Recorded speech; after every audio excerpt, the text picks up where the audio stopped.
Hi hello ಪ್ರೀತಿಯ ವಿದ್ಯಾರ್ಥಿ ಮಿತ್ರರೇ, ಪುನರ್ವಿ ಎಜು ಸಂಸ್ಕಾರ್ಗೆ ಸ್ವಾಗತ ಸುಸ್ವಾಗತ. ವಿದ್ಯಾರ್ಥಿಗಳೇ, ಸೆಕೆಂಡ್ PUC ಕನ್ನಡ ಭಾಷಾ ವಿಷಯಕ್ಕೆ ಸಂಬಂಧಿಸಿದ ಹಾಗೆ ಬದುಕನ್ನು ಪ್ರೀತಿಸಿದ ಸಂತ ಇದರ ಒಂದು ಸಂಪೂರ್ಣವಾದಂತಹ ಒನ್ ಶಾರ್ಟ್ ವಿಡಿಯೋ ಎಕ್ಸ್ಪ್ಲನೇಷನ್ನ ಈ ಒಂದು ಚಾಪ್ಟರ್ ಎಕ್ಸ್ಪ್ಲನೇಷನ್ನ ಕೊಡ್ತಾ ಹೋಗ್ತಾ ಇದ್ದಾವೆ.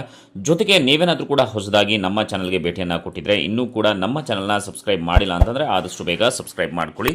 ನಂತರ ನಿಮಗೆ ಯಾವ ಒಂದು ಒನ್ ಶಾರ್ಟ್ ಎಕ್ಸ್ಪ್ಲನೇಷನ್ ಸಬ್ಜೆಕ್ಟ್ಸ್ ಬೇಕು ಅನ್ನೋದನ್ನ ಕಮೆಂಟ್ ಸೆಕ್ಷನಲ್ಲಿ ಮರಿದೇನೆ ಕಮೆಂಟ್ ಮಾಡಿ. ಈ ಒಂದು ಆಡಿಯೋವನ್ನು ನೀವು ನಿಮ್ಮ ಒಂದು ಹೆಡ್ಸೆಟ್ ಮುಖಾಂತರ ಕಿವಿಗೆ ಹಾಕಿ ಪದೇ ಪದೇ ಕೇಳಿಸ್ಕೊಳ್ತಾ ಹೋಗಿ ಖಂಡಿತ ನೀವು ಒಳ್ಳೆ ಸ್ಕೋರ್ನ ಮಾಡಬಹುದು ವಿದ್ಯಾರ್ಥಿಗಳೇ. ಸೊ ಬನ್ನಿ ಈಗ ಬದುಕನ್ನು ಪ್ರೀತಿಸಿದ ಸಂತ ಈ ಒಂದು ಗದ್ಯದ ಒನ್ ಶಾರ್ಟ್ ಎಕ್ಸ್ಪ್ಲನೇಷನ್ನ ನೋಡ್ತಾ ಹೋಗೋಣ. ಸೊ ಮೊದಲಿಗೆ ಒಂದು ವಾಕ್ಯದಲ್ಲಿ ಉತ್ತರಿಸಿ 1 ಅಂಕದ ಪ್ರಶ್ನೆಗಳು.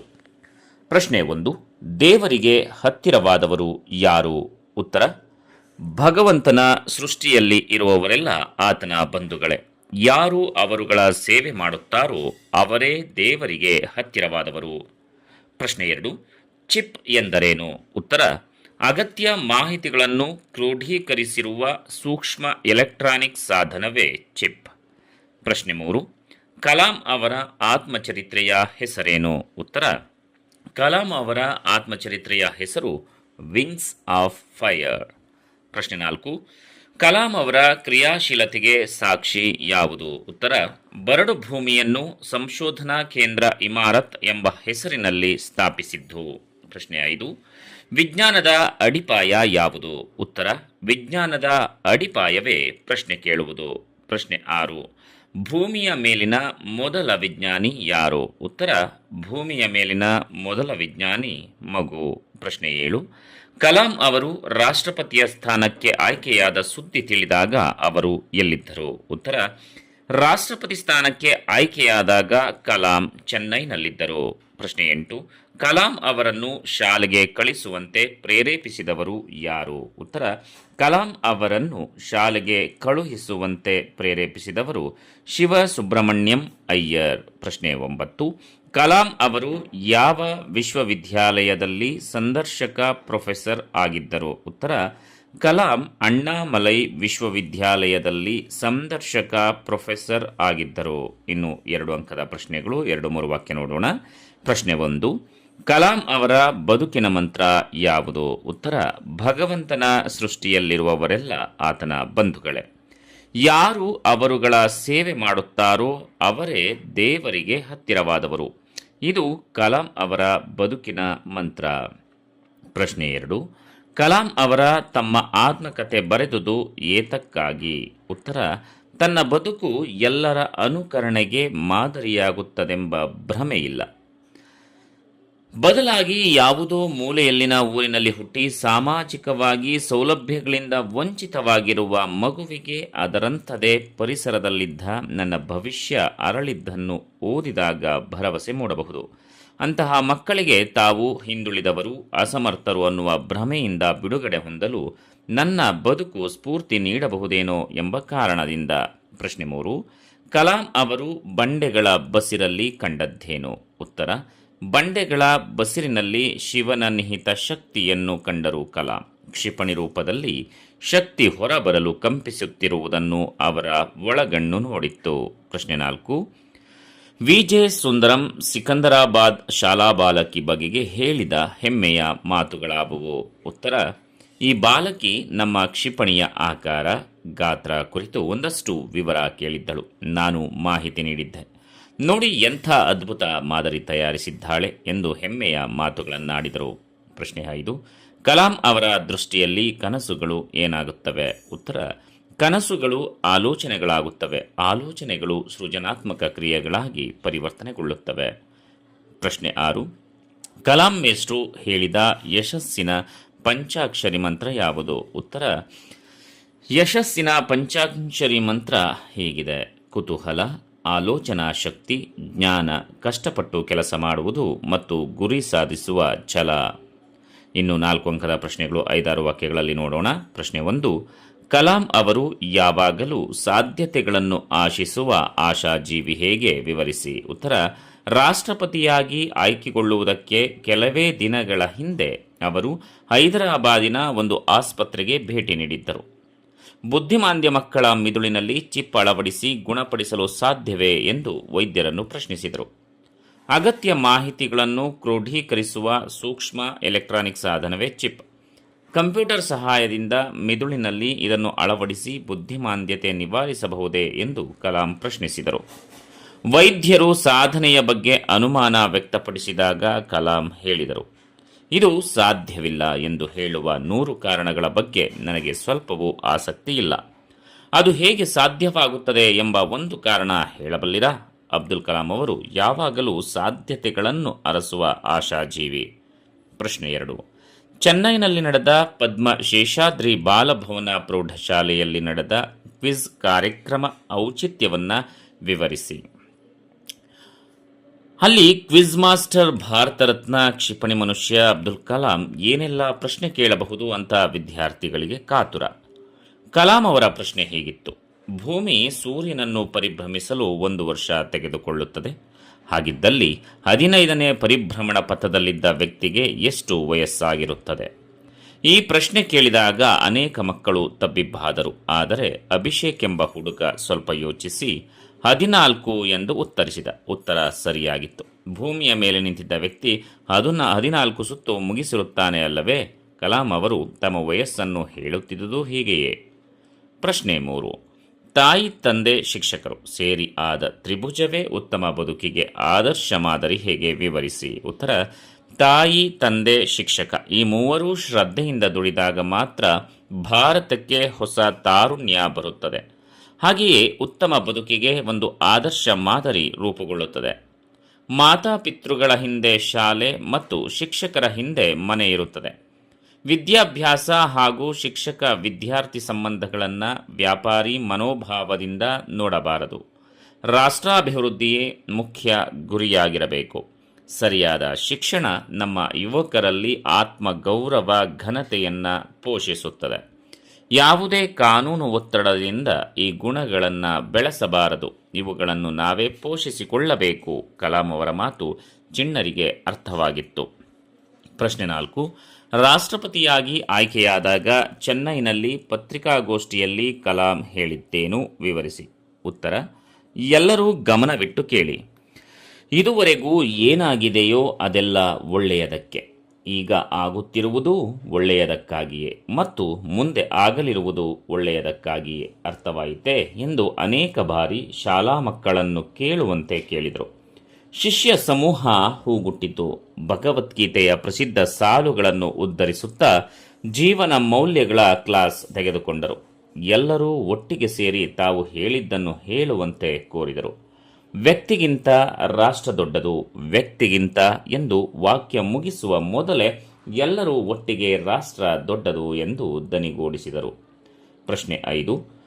ತಮ್ಮನ್ನು ಭೇಟಿಯಾದ ಮಕ್ಕಳಿಗೆ ಕಲಾಂ ಹೇಳಿದ್ದೇನು? ಉತ್ತರ: ಮಿಸ್ಟರ್ ಪ್ರೆಸಿಡೆಂಟ್, ನಿಮ್ಮ ಯಶಸ್ಸಿನ ಗುಟ್ಟೇನು ಎಂದು ಮಕ್ಕಳು ಕೇಳಿದರು. ಕಲಾಂ ಮೇಷ್ಟ್ರು ಹೇಳಿದರು, ಮಕ್ಕಳೇ, ಯಶಸ್ಸಿನ ಪಂಚಾಕ್ಷರಿ ಮಂತ್ರ ಹೀಗಿದೆ: ಕುತೂಹಲ, ಆಲೋಚನಾ ಶಕ್ತಿ, ಜ್ಞಾನ, ಕಷ್ಟಪಟ್ಟು ಕೆಲಸ ಮಾಡುವುದು ಮತ್ತು ಗುರಿ ಸಾಧಿಸುವ ಛಲ. ಮಕ್ಕಳಿಗೆ ಅವರು ಯಾವಾಗಲೂ ಹೇಳುತ್ತಿದ್ದುದು ಒಂದೇ ಮಾತು: ಎಲ್ಲವನ್ನೂ ಪ್ರಶ್ನಿಸಿ. ಪ್ರಶ್ನೆಗಳಿಂದ ವಿಕಾಸನಗೊಂಡಿದ್ದೇ ವಿಜ್ಞಾನ. ನಾವು ಮೊದಲು ಕ್ಷಿಪಣಿ ತಯಾರಿಸುತ್ತೇವೆಂದಾಗ ಅನೇಕರು ಅದು ಅಸಾಧ್ಯವಾದದ್ದು ಎಂದಿದ್ದರು. ನಾವು ಪಟ್ಟು ಹಿಡಿದು ಗುರಿ ಸಾಧಿಸಿದೆವು. ಅವರ ಮಾತಿನಲ್ಲಿದ್ದ ದೃಢತೆ, ಕಳಕಳಿಯಿಂದಾಗಿ ಅವು ಮಕ್ಕಳ ಮನಸ್ಸಿನಲ್ಲಿ ನಾಟುತ್ತಿದ್ದವು. ಇನ್ನು ಸಂದರ್ಭ ಸ್ವಾರಸ್ಯವನ್ನು ನೋಡೋಣ ವಿದ್ಯಾರ್ಥಿಗಳೇ. ಪ್ರಶ್ನೆ 1, ಸಂದರ್ಭ 1.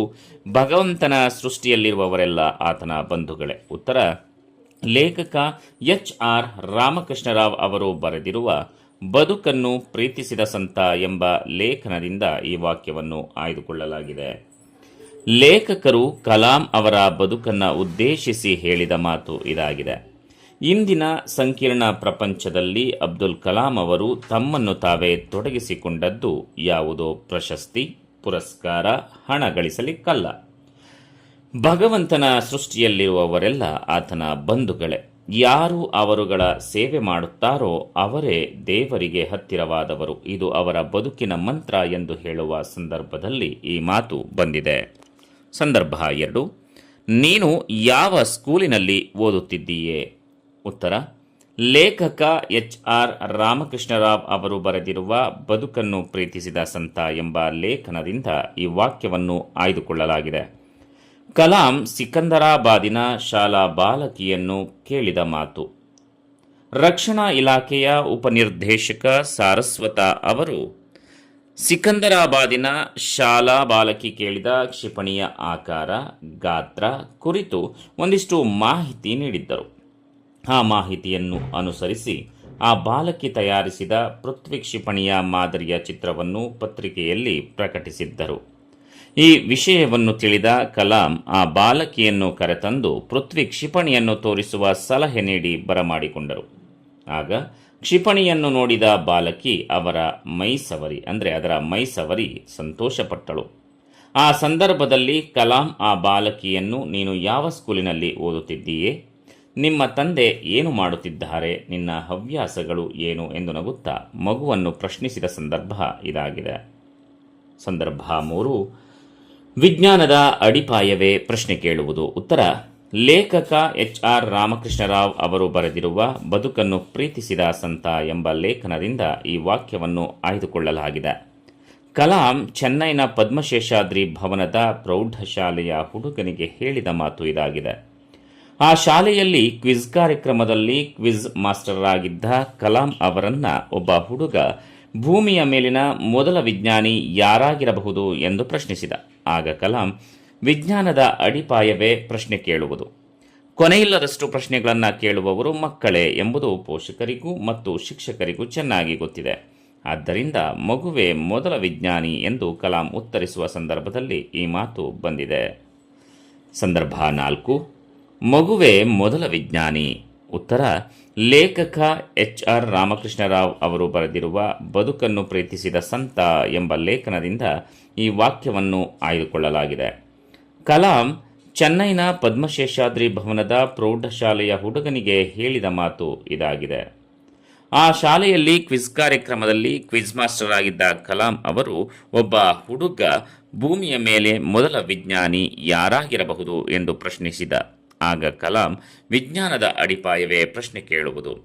ಕೊನೆಯಿಲ್ಲದಷ್ಟು ಪ್ರಶ್ನೆಗಳನ್ನು ಕೇಳುವವರು ಮಕ್ಕಳೇ ಎಂಬುದು ಪೋಷಕರಿಗೂ ಮತ್ತು ಶಿಕ್ಷಕರಿಗೂ ಚೆನ್ನಾಗಿ ಗೊತ್ತಿದೆ. ಆದ್ದರಿಂದ ಮಗುವೇ ಮೊದಲ ವಿಜ್ಞಾನಿ ಎಂದು ಕಲಾಂ ಉತ್ತರಿಸುವ ಸಂದರ್ಭದಲ್ಲಿ ಈ ಮಾತು ಬಂದಿದೆ. ವ್ಯಕ್ತಿಗಿಂತ ರಾಷ್ಟ್ರ ದೊಡ್ಡದು. ಉತ್ತರ: ಲೇಖಕ ಎಚ್.ಆರ್. ರಾಮಕೃಷ್ಣರಾವ್ ಅವರು ಬರೆದಿರುವ ಬದುಕನ್ನು ಪ್ರೀತಿಸಿದ ಸಂತ ಎಂಬ ಲೇಖನದಿಂದ ಈ ವಾಕ್ಯವನ್ನು ಆಯ್ದುಕೊಳ್ಳಲಾಗಿದೆ. ಕಲಾಂ ಮಾಧ್ಯಮದವರಿಗೆ ಹೇಳಿದ ಮಾತು ಇದಾಗಿದೆ. ಕಲಾಂ ರಾಷ್ಟ್ರಪತಿಯಾಗಿ ಆಯ್ಕೆಯಾದಾಗ ಮಾಧ್ಯಮದವರು ಪತ್ರಿಕಾಗೋಷ್ಠಿಯನ್ನು ಏರ್ಪಡಿಸಿದರು. ಆಗ ಕಲಾಂ ಮಾತನಾಡುತ್ತಾ ಭಗವದ್ಗೀತೆಯ ಪ್ರಸಿದ್ಧ ಸಾಲುಗಳನ್ನು ಉದ್ಧರಿಸುತ್ತಾ ಎಲ್ಲರೂ ಒಟ್ಟಿಗೆ ತಾವು ಹೇಳಿದ್ದನ್ನು ಹೇಳುವಂತೆ ಕೋರಿದರು. ವ್ಯಕ್ತಿಗಿಂತ ರಾಷ್ಟ್ರ ದೊಡ್ಡದು. ವ್ಯಕ್ತಿಗಿಂತ ಎಂದು ವಾಕ್ಯ ಮುಗಿಸುವ ಮೊದಲೇ ಎಲ್ಲರೂ ಒಟ್ಟಿಗೆ ರಾಷ್ಟ್ರ ದೊಡ್ಡದು ಎಂದು ದನಿಗೂಡಿಸಿದ ಸಂದರ್ಭ ಇದಾಗಿದೆ. ಸಂದರ್ಭ 6. ಮಿಸ್ಟರ್ ಪ್ರೆಸಿಡೆಂಟ್, ನಿಮ್ಮ ಯಶಸ್ಸಿನ ಗುಟ್ಟೇನು? ಉತ್ತರ: ಲೇಖಕ ಎಚ್.ಆರ್. ರಾಮಕೃಷ್ಣರಾವ್ ಅವರು ಬರೆದಿರುವ ಬದುಕನ್ನು ಪ್ರೀತಿಸಿದ ಸಂತ ಎಂಬ ಲೇಖನದಿಂದ ಈ ವಾಕ್ಯವನ್ನು ಆಯ್ದುಕೊಳ್ಳಲಾಗಿದೆ. ಕಲಾಂ ಅಣ್ಣಾಮಲೈ ವಿವಿಯಲ್ಲಿ ವಿಶ್ವವಿದ್ಯಾಲಯದಲ್ಲಿ ಸಂದರ್ಶಕ ಪ್ರೊಫೆಸರ್ ಆಗಿದ್ದಾಗ ವಿದ್ಯಾರ್ಥಿಗಳಿಗೆ ಹೇಳಿದ ಮಾತು ಇದಾಗಿದೆ. ಆ ಸಂದರ್ಭದಲ್ಲಿ ಕಲಾಂ ಅವರನ್ನು ಭೇಟಿಯಾದ ಮಕ್ಕಳು, ವಿದ್ಯಾರ್ಥಿಗಳು ಮಿಸ್ಟರ್ ಪ್ರೆಸಿಡೆಂಟ್, ನಿಮ್ಮ ಯಶಸ್ಸಿನ ಗುಟ್ಟೇನು ಎಂದು ಪ್ರಶ್ನಿಸಿದರು. ಅದಕ್ಕೆ ಕಲಾಂ ಮೇಷ್ಟ್ರು ಕುತೂಹಲ, ಆಲೋಚನಾ ಶಕ್ತಿ, ಜ್ಞಾನ, ಕಷ್ಟಪಟ್ಟು ಕೆಲಸ ಮಾಡುವುದು ಮತ್ತು ಗುರಿ ಸಾಧಿಸುವ ಛಲ ಎಂಬ ಯಶಸ್ಸಿನ ಪಂಚಾಕ್ಷರಿ ಮಂತ್ರವನ್ನು ಮಕ್ಕಳಿಗೆ ಹೇಳುವ ಸಂದರ್ಭದಲ್ಲಿ ಈ ಮಾತು ಬಂದಿದೆ. ಸಂದರ್ಭ 7. ಎಲ್ಲ ಮಕ್ಕಳ ಕನಸು ಒಂದೇ. ಉತ್ತರ: ಲೇಖಕ ಎಚ್.ಆರ್. ರಾಮಕೃಷ್ಣರಾವ್ ಅವರು ಬರೆದಿರುವ ಬದುಕನ್ನು ಪ್ರೀತಿಸಿದ ಸಂತ ಎಂಬ ಲೇಖನದಿಂದ ಈ ವಾಕ್ಯವನ್ನು ಆಯ್ದುಕೊಳ್ಳಲಾಗಿದೆ. ಕಲಾಂ ಸಮಾಜವನ್ನು ಉದ್ದೇಶಿಸಿ ಹೇಳಿದ ಮಾತು ಇದಾಗಿದೆ. ಕಲಾಂ ಅಧ್ಯಕ್ಷರಾದ ತರುವಾಯ ಲಕ್ಷಾಂತರ ಮಕ್ಕಳನ್ನು ಭೇಟಿ ಮಾಡಿ ಹೀಗೆ ಹೇಳಿದ್ದಾರೆ: ಬಡವರಾಗಲಿ ಅಥವಾ ಶ್ರೀಮಂತರಾಗಲಿ ಎಲ್ಲ ಮಕ್ಕಳ ಕನಸು ಒಂದೇ, ಅವರೆಲ್ಲರೂ ಶಾಂತಿ, ಸಮೃದ್ಧಿ ಮತ್ತು ಸುಭದ್ರ ಭಾರತದಲ್ಲಿ ಬದುಕ ಬಯಸುತ್ತಾರೆ ಎಂದು ಹೇಳುವ ಸಂದರ್ಭದಲ್ಲಿ ಈ ಮಾತು ಬಂದಿದೆ. ವಿದ್ಯಾರ್ಥಿಗಳೇ, ಇದಿಷ್ಟು ಬದುಕನ್ನು ಪ್ರೀತಿಸಿದ ಸಂತ ಗದ್ಯದ ಒನ್ ಶಾರ್ಟ್ ವಿಡಿಯೋ ಎಕ್ಸ್ಪ್ಲನೇಷನ್ ಆಗಿರುವಂಥದ್ದು. ಈ ವಿಡಿಯೋನ ನಿಮ್ಮೆಲ್ಲ ಫ್ರೆಂಡ್ಸ್ಗಳಿಗೂ ಕೂಡ ಶೇರ್ ಮಾಡಿ, ಹಾಗೆ ಮರಿದನೆ ಈ ವಿಡಿಯೋಗೆ ಲೈಕ್ ಮಾಡಿ. ಜೊತೆಗೆ ನಿಮಗೆ ಯಾವ ಒಂದು ವಿಷಯ ಬೇಕು ಅಥವಾ ಸಬ್ಜೆಕ್ಟ್ಸ್ ಬೇಕು ಅನ್ನೋದನ್ನ ಕಮೆಂಟ್ ಸೆಕ್ಷನಲ್ಲಿ ಮರಿದನೆ ಕಮೆಂಟ್ ಮಾಡಿ. ಮತ್ತೆ ಮುಂದಿನ ವಿಡಿಯೋದಲ್ಲಿ ಸಿಗೋಣ. ಅಲ್ಲಿವರೆಗೂ ನಮಸ್ಕಾರ.